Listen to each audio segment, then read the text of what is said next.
Hello, my name is DC. I'll be giving a match analysis for Portugal versus Croatia. Wow. Okay, let's get into this one. All right, so this already it's frustrating. Make a decision. If you're going to go for the ball and then he passes it to him, there's no problem. What you don't do is just stand. And then Rafael Leao, I mean, you can't really blame him because Nuno Mendes doesn't really make any attempts to go for the ball because all that's doing here is just waiting. And because they kept on waiting, look at how much space they've given him. It's because he doesn't even try to go for the ball. He just puts his hand behind his back and look as the Croatia player comes towards him. I mean, even if he was crossing the ball, does he really think sticking his leg out like that is going to? They just, I mean,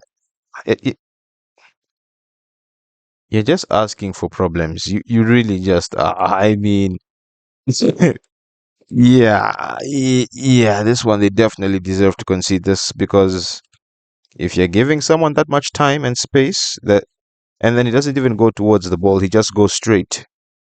Yeah, they wanted to concede this, and I even forgot about the movement of Perisic. Because mind you, he just backs off. By the time the cross is played, it reaches, takes a touch, another one just to be sure, and then slots it underneath. Lovely. Okay, let's move a bit forward. I mean, you could park like a Land Rover here. You could probably park a limo with all the space he's been given. He doesn't even rush. He doesn't even force him to. Anyway, once again, Perisic, lovely. Keeper rushes out. Ruben Diaz. That's the wrong decision. He should be running to the goal side. I know it's not his fault, but if the goalkeeper goes out, you're the new goalkeeper. He's supposed to rush out to just be on the line there. Yeah, he should have run to the line rather than where he was running because no, no, no. I mean, it was definitely not going to go there. And then when you go to Portugal, right? This is what they should do more of. So he has the ball. Croatia have a bit of a high line. He's gotten some free space. And then Ronaldo's making the run. I know he's offside, but if they do this more, and then this touch, look at that. Oof. I mean, how many? How many can do that? It's a good cross. There probably should have been someone near him. Let's just admire, touch, finish. But this is what they should be doing more. Conceição. No, Pedro Neto. He just keeps crossing. Even if the I really wonder how that guy crosses he just crosses carelessly anyhow. All right, this is obviously a penalty. I mean, look, you're dragging him down, and also his knee. I don't feel that's his shin is also connecting to his calf. Is preventing him from jumping or impeding him, as they would say. That's definitely a pen. Let's go. Yeah, sorry, that's a foul, and then it's a penalty for the big man. I don't like the starter step. It should be one continuous motion. It confuses the goalkeeper. Nice goal. And because it's Ronaldo, we just have to wait. You know why I'm pausing and playing? The happiness, the dedication, the passion. Oh, they didn't even show the Sue. Sad. Anyway, let's head on to the next goal. Sorry, next chance. I mean, Kovacic. I did not know he moved like that. He's moving. He's moving. Viega, not knowing that Kovacic is going to use him as the shield to, curve it around. He's going to curve it around him. So, Viega, he starts going deeper. He's the furthest one. I think he should have just maintained his line because at this point you're giving him the idea, and surprisingly that's a save. And then look at Kovacic. It's almost like I don't know. He's so calm and chill, but this guy has a lot in his locker. Cause yeah, it hits the post. Yeah, the Croatia player gets first contact. No one even tries to go and mark him. No one. Look at that. Boom. Look at Nuno Mendes. He doesn't go towards him. They were asking for this, if we're to be honest. There are two players here. Is it the back post? I don't know. The cross comes in. So, post. He got the ball unchallenged. He crossed the ball. And then once again, two players unchallenged. So these are the small things that if they're playing a different team, they probably score. And then these are, yeah, you may say, they made it difficult for him to score, but still, two battles lost. And then the third one, or the third, I don't know if it's the reflect, whatever, the Arab, whatever, Jew or whatever, leads to a shot, and he believes it so well. Everyone's rushing to this side. They're just following the ball. Kovacic, he just slowly sneaked away. Woo. That's a good strike. That is a good strike. Kovacic. All right. Now, this one is funny because I think this happened like twice. It's just that he's offside. I mean, he just makes the run. No one's paying attention. Ruben Diaz. I don't know. I don't want to blame Viega because he also has a man behind. If Nuno Mendes probably pushes up a bit further, sorry, pushes closer to him, he moves and he moves, but that's too easy. The fact he's able to just go in between. It's a very good ball. Oh, it didn't even go to him. Nuno Mendes can see this. So, yeah, I know Nuno Mendes had moments whereby when the long ball was played, he covered it, but I'm seeing some defensive issues. He just gets it, and then this is a really cool finish. Oof, that's lovely. And the way it just hits the post and enter. And then, and then, mind you, Nuno Mendes and that player were side to side, right? This is where Nuno Mendes is, and then this is where the player ends up. So that's just the difference in distance covered. So did he just stop running? They were not too far from each other. Yeah, he just stops. And the reason why I'm saying Nuno Mendes is because even before the boys played, right? Let me just try and find the right frame. I know this is when the boys played. Um, he can see what's happening. Nuno Mendes can see what's in front of him. I don't know if he didn't shout for Viega. I don't really know, but it's offside. But still, on a different day, it's onside. And funny enough, with the VAR, the funny thing, the so his hand, right? Okay, yeah, let's just say his hand, right? Funny enough, they didn't do it from the edge of the hand. Okay, let's just say hand because he's motion. Yeah. They didn't do it from the edge of his hand. They did it in between the hand. So that's not also very accurate. That's one thing I also caught. Anyway, let's head on to the next one. Oh, sorry, let's just see it from a different angle. I mean, so this is when the boys play to the player, right? Nuno Mendes he can see.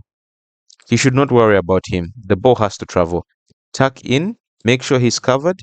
This one you can deal with later. That's one thing I should say. You can deal with later, but he just lets him make the run. And Viega has a man in front of him. All of them up. So yeah, that's a large number of Portuguese players. 1, 2, 3, 4, 3, 4. 1, 2, 3, 4, 5, 6, 7. And the ball gets played just right past them. I don't think anyone makes a proper attempt. Maybe he does, but then again, he's coming in from the wrong side. And then the distance just increases between Nuno Mendes and this player. Like I said, on a different day, that goes in. Oh, that's onside. Anyway, let's move on. This is the goal that Portugal scored. Boys played wide. So Rafael Leao, okay, it's funny because he can be on and off in a season, and also on and off in a single game. Because at times whereby he was losing the ball, I could say slowing down the attack, but then he receives the ball, he's tired. I know he's tired, but you just have to push on. Just push. It's very painful. Your legs are tired, but you should have made much. You should have tried to close him down more. And then, mind you, this is Gonzalo Ramos. He's already in between the two defenders. And now this doesn't bug me. What you see it when the cross comes in. Rafael Leao, that's a lovely cross. So now let's pay attention. Excuse me, to the box. Look at it. Gonzalo Ramos is the only one that jumps. I'm not really upset at him now. I'm more upset that two defenders let Gonzalo Ramos get in between them. They didn't even jump. Gonzalo Ramos is the only one that jumps, and he scores a wonderful goal. I mean, look at them. He's the only one jumping, and he doesn't even jump that high. His feet are still touching the ground, still touching the ground. Boom. That's a lovely header. And then it reminds me of the goal that Cavani scored against Portugal a few years ago. Yeah, it doesn't look like a few years ago anyway. Yeah. Now let's head on to the controversial one. Very controversial. Cross comes in. So Viega. All right, yeah. So boom, touches him, goal. Right. So I think this rule has to be adjusted, right? Because yeah, yes, he gets first contact, right? And from this point is offside. Now the rules say that it has to be a deliberate touch. But then again, he still touches the ball. He still touches it. I don't care if it's deliberate or not because I don't know. Actions can be indeliberate and deliberate at the same time. You could say it's a high IQ move, but still, it's weird. I do think maybe adjustment should be made because I get that they wouldn't want situations whereby it deflects off someone, but come on. I mean, he's literally avoiding this one. I know it's not deliberate, but still, he touches the ball, he changes the direction or something like that. And then Guardiola doing the Maguire thing. Guardiola in the Maguire role. That's what happened at the end. And then football is a very funny sport. One man is happy, he's proud of his nation, and then he's going to round of 16. There's happiness here. And then on the other side, I said, and then on the other side, yeah, he's lost. He knows that this is his last World Cup and they've been knocked out. He probably would have wanted to make a deep run, but and also at the end, the Croatia fans started throwing things out to the goalpost. I can understand their frustration, but I don't know, man. I feel that rule should be adjusted. But what a great game! And sorry, I do apologize if I've rushed a bit, but I wanted to do this quick because of the time. It's quite late. Otherwise, interesting game. I think that offside rule could be adjusted. And the manager Roberto Martinez, four subs in the in the second half in what within like 10-20 minutes. And at the same time, he got it wrong, but fortunately enough. And also Conceição, I think he should have kept the ball or he should have made better. He didn't even get the shot on target, didn't even hit the post. The fact that he took a shot and it went for a throw in is crazy. And Gonzalo Ramos was open. So maybe if it keeps it, we don't have that controversy. And one thing I don't like about VAR, it sucks the energy out of the game. So they will let a team score, let them celebrate for 3 minutes, only for them to disallow the goal. So now that energy you expend, I mean, it's so much, and then you just feel down because you're like, it's like they've taken away something from you. Otherwise, let me not talk too much. Great game, as I've said many times. Anyway, if you want to see more matches, breakdowns, analysis like this, like, share, subscribe, comment. Make sure to comment. I need comments. And we'll see you in the next one. Peace.